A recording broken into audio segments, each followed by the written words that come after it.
استادان یا چورا شریف فیضان چراہی شہزادہ فاروق آزم. ماشاءاللہ ماشاءاللہ. نحمده ونصلي على رسوله الكريم. اما بعد فاعوذ بالله من الشيطان الرجيم. بسم الله الرحمن الرحيم. ان رحمت اللہ قریب من المحسنین. صدق اللہ العظیم.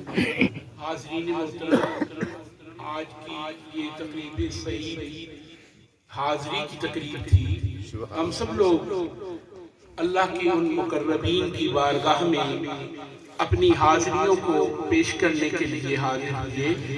مقصود تھا کہ اللہ کے مقربوں کی بارگاہ میں جا کے ان اللہ کے مقربین کے حضور حاضر ہو کے ہم اللہ کی رحمت کا کچھ حصہ اپنی چولیوں میں سمیٹ لیں. حاضرین محترم، آج کی اس محفل میں خواجگان چورا شریف سے وابستہ وہ سب لوگ جو اہل معرفت ہیں، جو محبتوں والے گروہ کے سرخیل ہیں، وہ آئے. انہیں بلایا نہیں کیا بلکہ انہیں بابا جی کی شفقتیں کھینچ لائیں. اور ان کا آنا ہمارے کسی پیغام یا ہمارے کسی انویٹیشن کارڈ کی وجہ سے نہیں تھا، بلکہ ان کا آنا حضور قبلہ عالم بابا جی علیہ الرحمہ کی بارگاہ کی شفقتوں کے پیش نظر تھا. اور حضور بابا جی کی شفقت کی جولانیوں کا انداز یہ ہے کہ اگر وہ تیراک کی زمین پہ بیٹھ کے شفقت کی نگاہ کرے تو ہادی نامدار یہاں سے چلتا ہوا حضور قبلہ عالم بابا جی کے حضور حاضری دے. اگر قبلہ عالم بابا جی کی شفقت بھری بیٹھ جاؤ بہتر ہے، بیٹھ کے سن لو. تو دوستان گرامی، آج چورا شریف کے اس خطہ میں ہم اس عظیم ہستی کی بارگاہ میں حاضر جس کا نام خواجہ فقیر محمد رحمت اللہ علیہ ہے.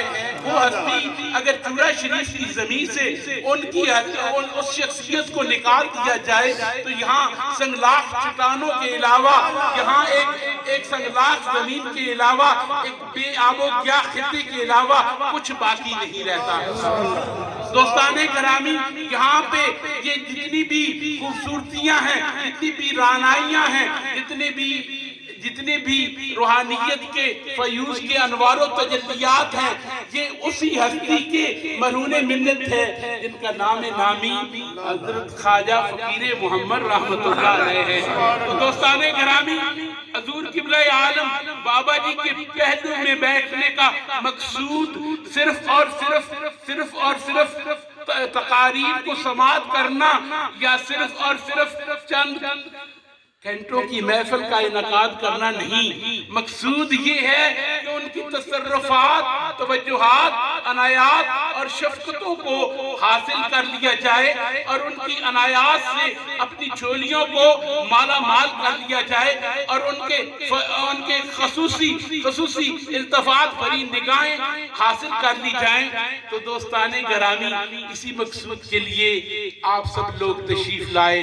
دوسرا، میں عموماً کہتا ہوں کہ حضور قبلہ عالم خواجہ خواجگاں قبلہ حافظ پیر غلام لکشمن رحمت اللہ علیہ کے ختم پہ حاضری ہمیں یہ پیغام دیتی ہے کہ خواجہ خواجگاں بابا جی خواجہ فقیر محمد رحمت اللہ علیہ کا عرس آ رہا ہے.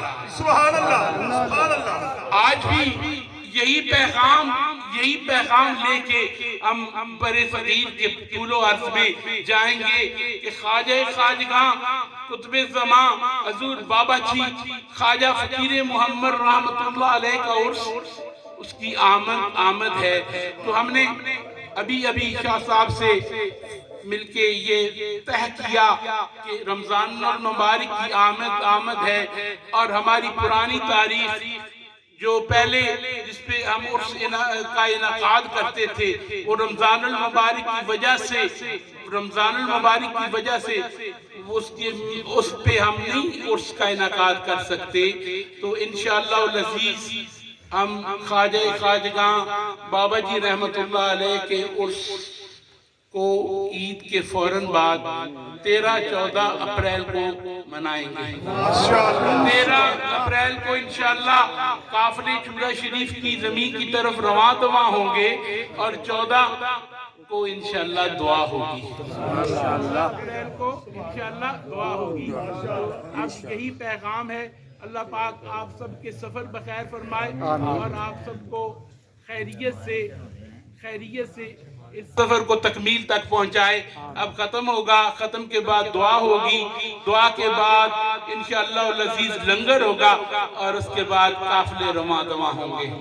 ختم شریف پڑھو۔